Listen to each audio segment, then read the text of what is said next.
봤을 때 클 수 있는데 그러면 한 층을 통째로 그러면 최소한 내줬는데 그러면 임대료는 받았다라고 확인이 됐습니까? 아니요. 그거를 이제 본인들이 대답을 안 하고 있고 저희 반론 요청을 했을 때. 근데 지금 보면 임대차 계약 불법인데 굳이 임대차 계약을 작성했을 것 같지는 않습니다.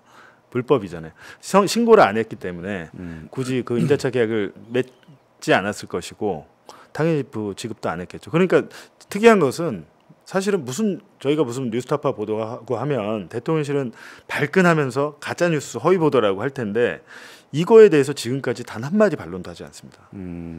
국민의힘도 마찬가지예요. 국민의힘도 권영세 의원 거기서 무슨 회의한 적도 없고 가지도 않았고 그래요? 근데 제가 그래서 이준석 의원이 그 대통령한테 받았던 문자를 제가 깠잖아요.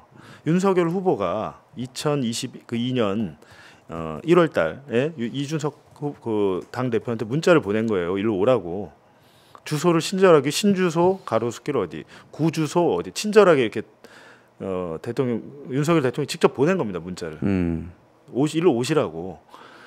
그 얘기는 뭡니까? 내가 거기 있는 거잖아요, 지금. 근데 이준석이 거기 못 갔다는 이유는 뭐냐면 가려고 뭐 이렇게 했더니 권영세 의원이 전화 와가지고 당신 오지 말라고 안 와도 된다고 했던 거예요. 근데 그때 본인의 생각은 이거 뭔가 이상한데 여기 뭐지? 뭔가 의심해. 술집인가? 왜 여기 오라 그러지? 술집이라 처음에 술집이라고 생각했대요. 그래, 근데 술집에 나를 부르나? 근데 왜 강남까지 가서 술을 먹지? 여의도에 캠프가 있는데? 라고 생각을 하면서 못 간 겁니다. 근데 권영세 의원이 이거에 대해서 뭐라고 했냐면 뭐 어쩌고 저쩌고 해서 오지 말고 우리 모두 각자 집에 가서 밥을 먹자고 한 거다라고 이제 라디오에서 해명을 했는데 얼마나 옹색합니까 이게. 세상에. 그렇다면 그럼 윤석열 후보는 혼자 거기서 밥 먹으라는 겁니까? 혼자? 여기 후보 야 우리는 다 집에 가서 밥 먹자. 후보 혼자 밥 먹으라 그래 거기서 화랑에서. 이 얘기 아닙니까 그거는. 그러니까 되게 옹졸한 해명이죠. 그러니까 선관위에 신고도 안 하고 그다음에 임대료도 안 냈다면 이거는 이제 정치자금법 위반도 되고 특가법상 뇌물죄가 성립될 수도 있을 것 같은데. 남매한테 한 잔씩 줬으니까 뇌물 대가성 뇌물이 될 텐데. 그래서 저는 이게 이제 간단한 사건은 아닐 수 있다라는 거예요. 오늘 뭐 얘기하셨지만 뭐 김혜경 씨 그 10만 원 밥 사준 것 때문에 벌금 공직선거 150만 원 나왔는데 그럼 이 사건을 같은 잣대로 보면 어떻게 되는 겁니까? 지금 임대료는 억대가 넘는 데다가 신고도 안 한 데다가 대가성 대가 고마워하면서 자리까지 줬어. 세 개의 지금 법에 걸리는 저촉사항이 심각한 범죄잖아요. 국회의원이 이렇게 했다면 이 국회의원은 100% 당선 무효입니다. 국회의원은. 근데 우리 지금 법이 어떻게 돼 있냐면 당선된 대통령은 선거법 아무리 위반했어도 검찰이 수사 안 하니까. 그렇죠. 예, 검찰이 수사 안 하니까 그냥 면죄부를 받는 거죠. 면죄부. 그렇죠. 재임 기간에 또 형사소추도 안 그렇죠. 되고 헌법상. 재임 기간에는 안 되지만 사실 이 끝나면 임기가 끝나면 예를 들면 이제 3월 9일에 당선이 되고 대통령에 취임한 건 5월 10일이니까 약 2달 후 아닙니까? 근데 공직선거법상 공소시효는 6개월이니까 2달은 간 거예요. 그럼 4개월이 남은 거 아닙니까? 4개월. 그러니까 공소시효가 4개월이 남은 거니까 대통령의 임기를 딱 마치고 나서 이게 고발이 돼 있다면 수사를 해서 그 4개월 안에 기소를 해야 되는 거죠. 안 하면 봐준 게 되는 거고. 그러니까 임기 종료되고라도 이 사건이 수사를 받아서 재판을 받게 되면 되게 저는 초유의 일이 일어날 수 있다고 보는데 당선 무효형이 만약에 나왔다. 벌금 100만 원 이상 나오면 당선 무효인데 누가 봐도 벌금 100만 원 이상 나올 거 아닙니까? 그 점심 10만 원 그 사준 것 때문에 150만 원 나왔으니까 상식적으로 봤을 때. 근데 그렇게 되면 또 어떤 문제가 있냐? 국민의힘이 선거 보존 비용을 396억 원을 받았어요. 토해내야겠네. 예, 그리고 대통령이 되려면 선거 기탁금 3억 원 내요. 그러니까 399억 원을 돌려받은 거예요. 399억 원을 국민의힘이 뱉어내야 됩니다. 그러니까요. 예. 되게 심각한 문제가 있는 거예요. 지금 국민의힘이 계속 공격하잖아요. 야 이재명도 다음 주에 말이야. 아니 내일이군요. 내일 그 공직선거법 뭐 김문기 팀장 모른다고 했던 거 너 그거 벌금 100만 원 이상 나오면 민주당은 파산해 430몇 뭐 6억 원을 뱉어내야 돼 이러잖아요. 그건 남 걱정할 때가 아니라니까요. 지금 자기들 걱정을 해야 되는데 더 심각하죠 사실 사는. 자기들 걱정을 안 하고. 그러니까 그나마 이제 이재명 지사는 토론 중에 뭐 모른다 뭐 이런 내용이었고요. 지금 이거는 사실 거의 공직선거법에서 굉장히 심각한 기준에 해당할 수 있거든요. 지금 그러니까 제가 볼 땐 초유의 일이 일어날 것 같은 게 또 있잖아요. 이 불법 선거사무소 말고 윤석열 후보가 우리 장모는 저 누구한테 10원 한 장 피해준 적 없다는 거. 그리고 우리 와이프는 도이치모터스에 투자했고 손해봤다 그랬는데 나중에 검찰이 법원에 낸 그 의견서를 보니까 최은순과 김건희가 23억 원의 수익을 봤다라는 거잖아요. 검찰이 낸 거 아닙니까? 그럼 그것도 허위 사실이잖아요. 결과적으로 지금. 검찰은 수사 안 하대요. 근데 그거 고발돼 있습니다. 네, 지난 대선 때 누가 고발을 했는데 마찬가지로 공소시효는 지금 멈춰 있는 상황이기 때문에 뒤로 가서 그걸 만약에 제대로 수사 정권이 바뀌면 수사하겠죠. 하겠죠. 예. 해야죠. 그러니까 국민들이 열받는 건 공평하게 법의 잣대가 되지 않고 승자가 독식하고 승자는 아무리 잘못을 저질러도 돼. 난 대통령이 됐으니까 내가 이제 그동안 저질러왔던 범죄는 난 다 무효야 면제받아. 라는 생각은 이제 하지 않는 시대가 와야 될 겁니다. 이게 지금 우리 공소시효 문제가 사실 헌법에서 좀 애매하게 돼 있거든요. 대통령은 재직 기간 중 내란과 외환 이외에는 형사상의 소출을 받지 않는다. 즉 수사는 받을 수 있는데 재판에 넘겨지지 않는다는 얘기인데 공소시효 공직선거법 공소시효 6개월밖에 안 되는데 이게 멈추는지 안 멈추는지는 학계의 이 논란이 있는데 대다수는 공소시효가 멈춘다고 봅니다. 지금 그게 왜 그러냐면 대법원의 판례가 이미 있어요. 이명박 대통령이 퇴임 후에 다 쓴 실소유주 논란이 있을 때 그거 누가 수사했습니까? 윤석열 중앙지검장이 수사했잖아요. 그렇죠. 그때 이명박 대통령 측에서 주장했던 게 공소시효 지났다. 다스 관련해서 그리고 삼성으로부터 뭐 변호사비 대납 뇌물 받았잖아요. 미국 소송에서 공소시효 지났다고 주장을 했습니다. 처벌 못한다고. 근데 그때 당시 대법원이 무슨 소리야? 너 대통령 5년 동안 활동하는 공소시효 지난 거 아니야? 멈춘 거야. 그렇게 해서 이명박 대통령이 처벌받고 예전에 전두환하고 노태우가 그 내란 목적 살인으로 그 YS 정권 김영삼 정권 때 사형 선고 받았고 할 때도 그때도 그거였습니다. 너희가 그 말이야 저 대통령 재직한 기간 전두환 7년이나 했잖아요. 그때는 공소시효 멈춘 거야. 그건 빼야 돼. 라고 해서 이미 그러니까 대법원의 판례가 이미 2번이나 있었습니다. 전직 대통령에 대해서. 그렇기 때문에 이 사건은 되게 간단하고 아무것도 아닌 것처럼 보이지만 나중에는 엄청난 후폭풍을 몰고 올 수 있다라는 거죠. 네.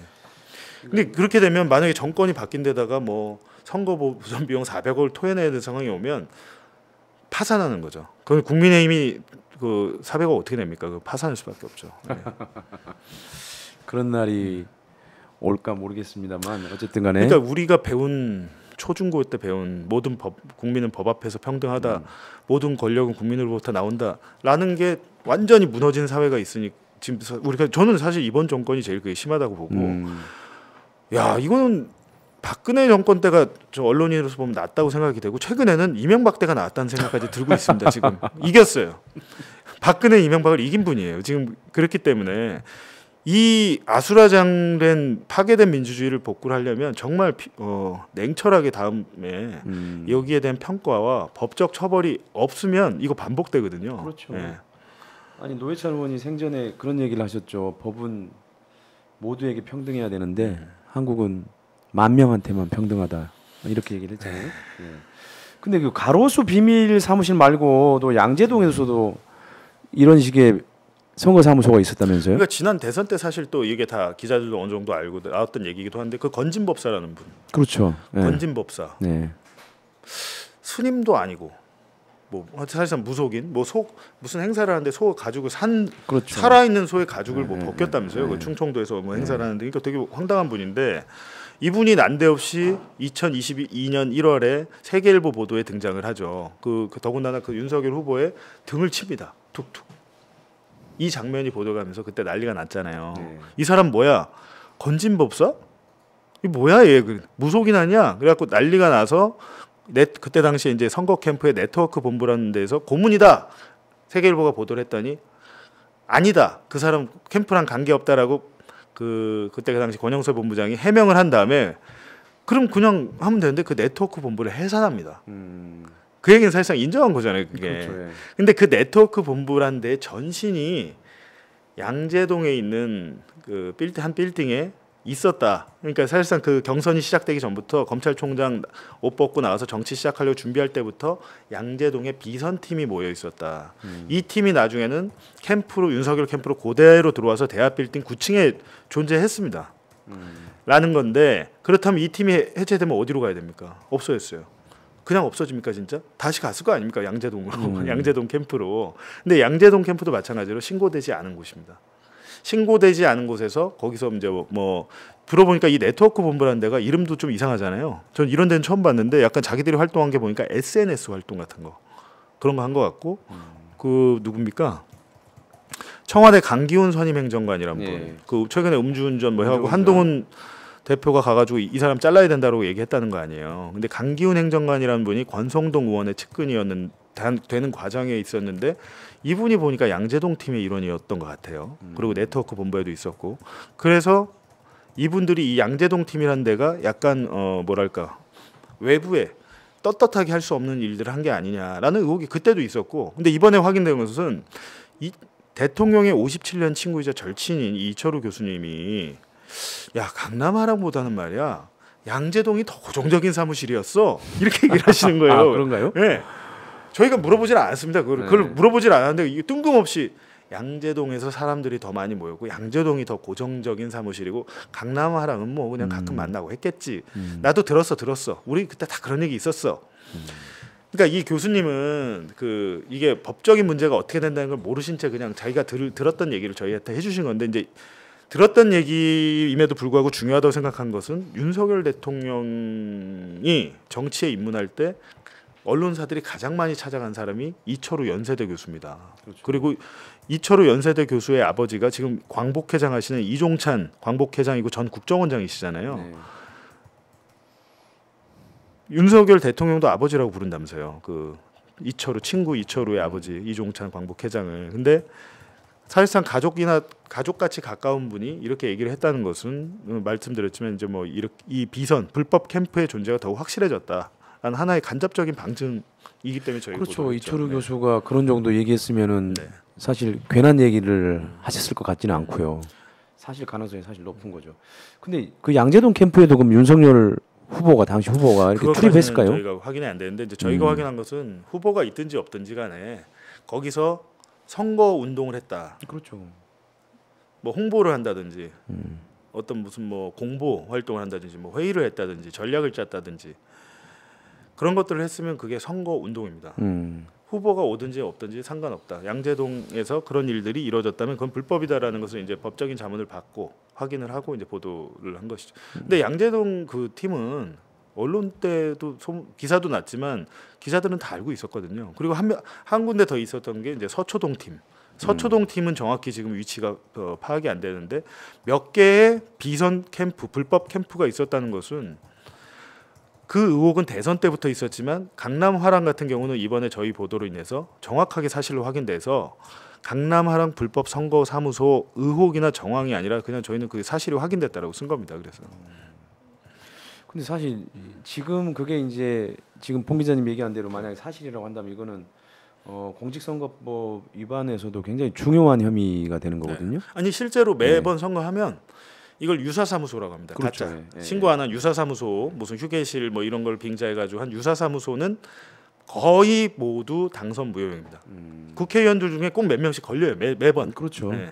그렇기 때문에 이건 뭐 갑자기 생긴 일이 아니라 매번 항상 선거가 끝나면 있는 일인데 다만 이번에는 이분이 대통령이라 처벌을 받지 않은 것뿐이다. 아직까지.